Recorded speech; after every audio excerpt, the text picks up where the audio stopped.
everybody, welcome back to my channel. My name is Becca, and if you've never met me before, we talk about all the houseplant things on this page, and today we're having a very special Day La Christmas special where we talk about 3 iconic plants of the holiday season, their origins, their significance, all of the things. I hope that you had a very cozy holiday season, and if you're tuning in on Christmas or very close to Christmas, Merry Christmas. Hope that you're excited for a little podcast style, research heavy teaching video.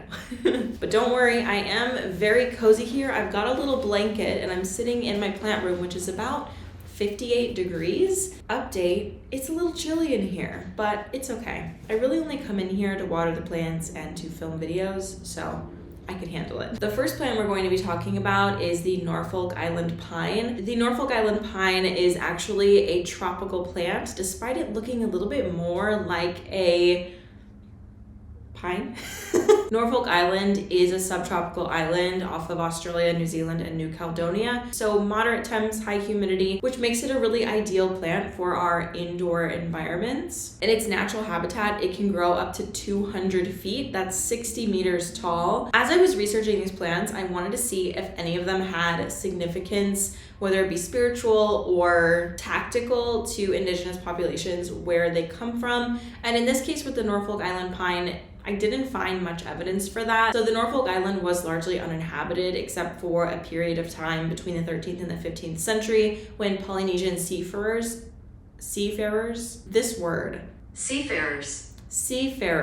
when a group of Polynesian seafarers inhabited the island, and this is known because there was some archaeological evidence that was found, but other than that, there's not evidence of early inhabitants of Norfolk Island until Captain James Cook found it again in 1774. Now, the Norfolk Island pine being a really big, wonderful tree, it is pretty much assumed that it could have been used for boats or canoes, but a lot of the time when people did try to use it for functional things, it just turned out to be too brittle, so there's not a lot of evidence that it was ever really used by early people living on the island, in significant ways at least. The Norfolk Island pine, as far as my research goes, was not a culturally significant element of any sort of indigenous practices or anything like that. Rather, now it's just a symbol of the island in general, and it's used as an ornamental plant as well as it just growing natively all around the island. Norfolk Island is a national park and also a World Heritage Site, and the Norfolk Island pine is a protected species. Now, this doesn't mean that it's an endangered species, but just that there is an understanding that this is a special tree that we want to preserve its environment and make sure that it can live on for a very long time. And really the only connection that I found for this plant with Christmas is just that it is shaped like a pine tree. It's a little bit anticlimactic, but it was also interesting to learn more about the Norfolk Island and its history. And if you like the look of a large tree in your home or a living Christmas tree, I think the Norfolk Island pine would be a wonderful selection. The next plant on our list of iconic holiday and Christmas plants is the Euphoria pulcherrima, also known as the poinsettia. The poinsettia is endemic to Mexico and Central America, and it does have close ties to indigenous cultures in Mexico, primarily the Aztecs, where it was used for medicinal purposes and also in cloth dyeing. The poinsettia is the most iconic holiday plant, in my opinion. I mean, really, you see them and you instantly think Christmas, and that is largely due to one family's influence, because prior to that, it was just a really beautiful plant, obviously used in the Aztec culture for daily life. So this plant, much like other euphorbia, has bracts, and so the colorful leaves that you see, the red, the purple, not purple, the red, the white, the pink,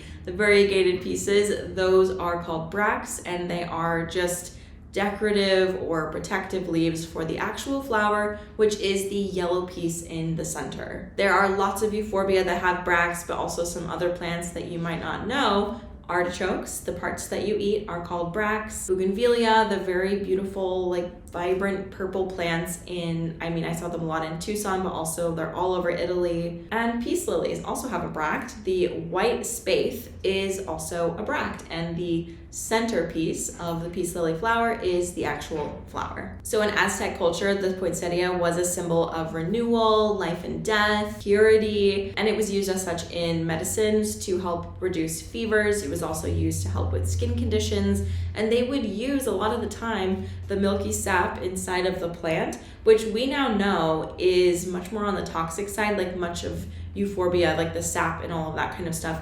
We now know from our research that it's not always safe to use, but it's really interesting that they used it probably for a very long time in their medicines, in their skin balm, in their skincare routines. Probably had great results. Obviously I wasn't there, but it's interesting to hear that something that we now know as being unsafe or possibly a skin irritant was used either to ingest or put on skin to help with skin irritation. There's also small fragments of information that supported that it was also used as a lactation aid, so for breastfeeding and things like that, which I think is very, very interesting. But also another really common use of the poinsettia was using the bracts to dye clothing, and they would just boil the leaves and crush them up and then use that as their clothing dye, which is really interesting. It was definitely used, in textiles for the wealthy and for the warriors, but also if you were in a lower class, like more diluted versions of the poinsettia dyed clothing was definitely circulating. Now, how this plant actually came through to the States was through Joel Poinsett, who was the first US minister to Mexico, and he,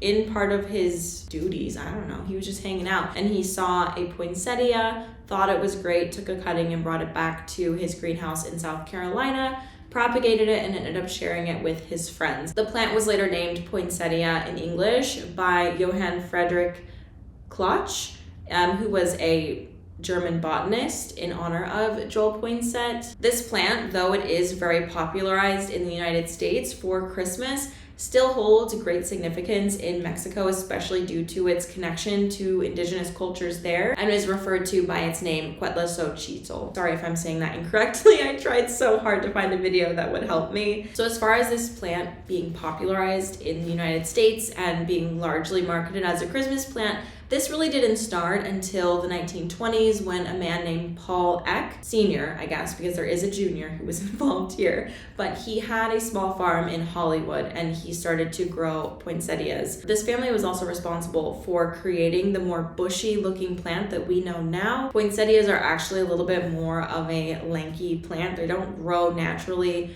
very bushy, and they're also responsible for the modifications that included all of the different colors, the variegations, all of that kind of stuff. And interestingly enough, it's estimated that over 70% of the poinsettias sold in the United States and 50% of the poinsettias sold overseas worldwide can trace their lineage back to the breeding program with the Eck family. Somebody told me a long time ago to look into the history of the poinsettias, and I had no idea that it was going to be so deep, and this is really what made me want to go on this deep dive about these plants and where they come from and what significance they have. And this is the one that had the most information specifically around indigenous cultures. So I think it's really, really interesting that, something that is and was so sacred to this ancient population is now just like on our kitchen tables for Christmas.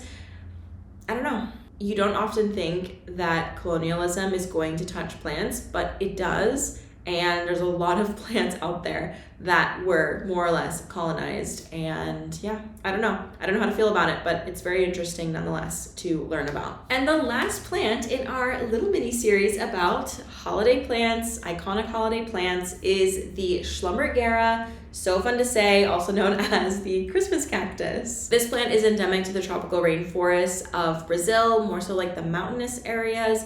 And based on a lot of research, and if anybody knows something different, please let me know in the comments, I didn't see that it had any significance to the indigenous cultures of Brazil other than it just being a beautiful ornamental plant that happened to bloom around December, Christmas time. Obviously it wasn't Christmas for them, it's Christmas for us. When the temperatures drop a little bit and also it's darker for longer, that does trigger them to bloom. So fun fact, you can trick them into blooming any time of year, as long as you can manipulate the amount of light they're getting. I personally think that this has a lot of cultural significance modern day. So while it didn't then, it really does now, because a lot of people can think back to their grandma's house and remember a massive Christmas cactus, and maybe you have parts of that plant. Maybe grandma shared pieces of that plant with you. Maybe now you have a big one, or maybe when somebody passes away, everybody's looking at that plant thinking, well, this has been in the family for like 50 years. So we got to figure out what to do with this thing.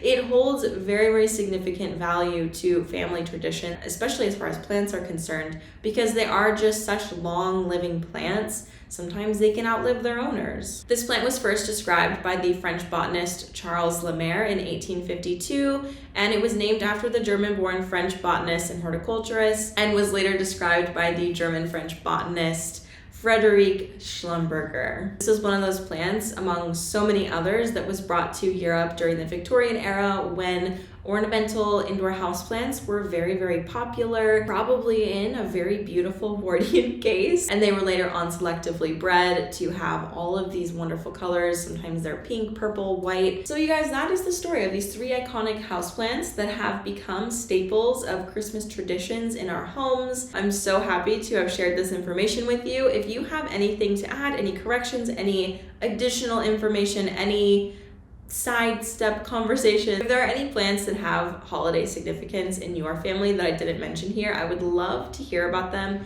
and their stories down below. Thank you so much for watching. I hope you have a wonderful holiday season, and I will see you in the next one. Bye!